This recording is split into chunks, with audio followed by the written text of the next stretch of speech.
తమిళనాడు రాజకీయాలు మరోసారి చారిత్రాత్మక మలుపు తిరిగాయి. దశాబ్దాలుగా డీఎంకే, అన్నా డీఎంకే చుట్టూ తిరిగిన రాజకీయ సమీకరణాల్లో ఇప్పుడు పూర్తిగా కొత్త తరం రంగ ప్రవేశం చేసింది. ఒకవైపు సినీ స్టార్ నుంచి ముఖ్యమంత్రి కుర్చీ వరకు చేరుకున్న జోసెఫ్ విజయ్, మరోవైపు ద్రావిడ రాజకీయ వారసత్వాన్ని భుజాన వేసుకున్న ఉదయనిధి స్టాలిన్. ఇప్పుడు తమిళ రాజకీయాల్లో హాట్ టాపిక్ ఒక్కటే: విజయ్ వర్సెస్ ఉదయనిధి. 17వ తమిళనాడు అసెంబ్లీ ఎన్నికల తరువాత తమిళ రాజకీయాల్లో జనరేషన్ షిఫ్ట్ ప్రారంభమైందనే సంకేతాలు ఇస్తున్నాయి. ఈ ఎన్నికల్లో విజయ్ దెబ్బకు డీఎంకేకు హేమాహేమీలు ఓడిపోయాయి. స్టాలిన్ సహా సీనియర్లు ఓడిపోవడంతో ప్రతిపక్ష నేత ఎంపిక చేయడం పార్టీకి కీలకంగా మారింది. చివరికి డీఎంకే అధిష్టానం ఉదయనిధి స్టాలిన్ ను ముందుకు తీసుకొచ్చింది. రాజకీయ అనుభవం పరిమితంగానే ఉన్నప్పటికీ ఆయనకు పార్టీ సీనియర్ల మద్దతు అందుతోంది. మాజీ మంత్రుల వ్యూహకర్తల సహకారంతో డీఎంకే భవిష్యత్తు నాయకత్వాన్ని ఉదయనిధి భరోసా కల్పించాల్సి ఉంది. ఒక రకంగా చూస్తే స్టాలిన్ తర్వాత డీఎంకేలో పూర్తి స్థాయి వారసత్వ బదిలీ ప్రారంభమైందనే సంకేతం ఇస్తోంది. తమిళనాడు రాజకీయ చరిత్రను చూస్తే ప్రతి దశలో ఒక బలమైన రాజకీయ పోటీ కనిపిస్తోంది. అన్నాదురై తర్వాత ఆయన నీడలో కరుణానిధి ఎదిగారు. ఆ తరువాత Karunanidhi versus MGR, Karunanidhi versus Jayalalithaa, Stalin versus Palaniswami అంటూ వాడివేడి రాజకీయం నడిపింది. ఇప్పుడు జాబితాలో కొత్త జోడీ చేరింది: విజయ్ వర్సెస్ ఉదయనిధి. విజయ్, ఉదయనిధి ఇద్దరు దాదాపు ఒకే తరం నాయకులు.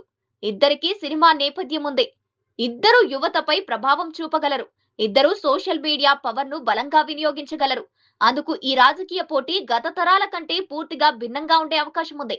తమిళనాడులో విజయ్ కి అతిపెద్ద బలం ప్రజల్లో భారీ ఫ్యాన్ బేసు. సినిమా హీరోగా ఆయనకు ఉన్న ఇమేజ్ ఇప్పుడు రాజకీయాల్లోనూ హైలైట్ గా మారింది. విజయ్ ప్లస్ పాయింట్స్ చూస్తే యువతలో విపరీతమైన క్రేజ్ ఉంది. అవినీతి వ్యతిరేక ఇమేజ్ ఉంది. కొత్త రాజకీయ ప్రత్యామ్నాయం అనే భావన సహా భావోద్వేగ ప్రసంగాలతో విజయ్ ప్రజలకు కనెక్ట్ అయ్యారు. అయితే అధికారంలోకి రావడం ఒకటైతే పాలనలో నిలబడడం మరో విషయం. ఇప్పుడు విజయ్ కు అసలైన పరీక్ష ప్రారంభమైంది.